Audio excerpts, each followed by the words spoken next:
مجتبی ترکاشفند، تنظیم محسن امیری، ضبط استودیو تکنیک.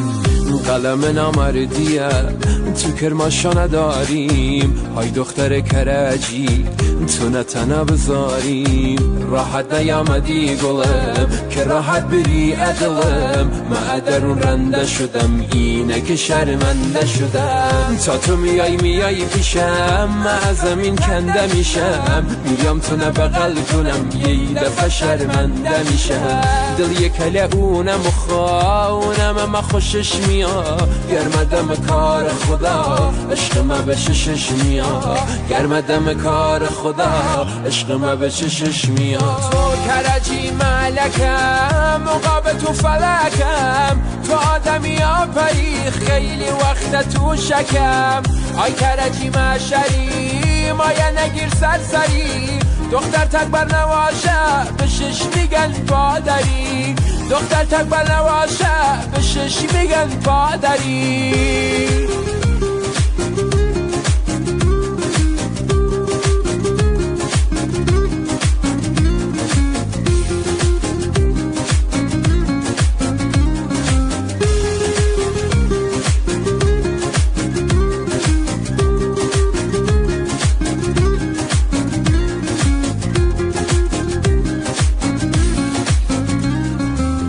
خوشش بیا خوشش نیا، خوب داره باشم رامیا، ای انتظارم سر میا، ورق مایم در میا. دل و سینه مسوخته کیه بشه چش دوخته، ای دل ما بره ای تو زندگی شه فروخته. تا او میگه سلام بشم تمام میشه کشمکشم، تا دست میذاره تو دستم سیاه میشه جلوی چشم. ایلک کنگاوری افتاده در بدری، ای کرجی چه میشه جان ما بگذری، ای کرجی چه میشه جان ما بگذری. تو کرجی ملکم مقابل تو فلکم، تو آدمی ها پری خیلی وقت تو شکم.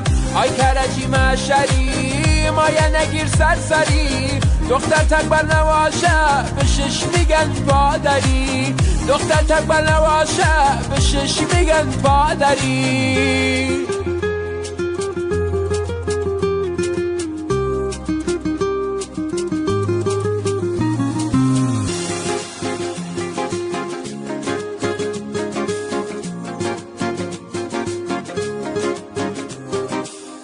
آی کرجی مشری مایه نگیر سرسری، دختر تکبر نواشه به شش میگن پادری، دختر تکبر نواشه به شش میگن پادری.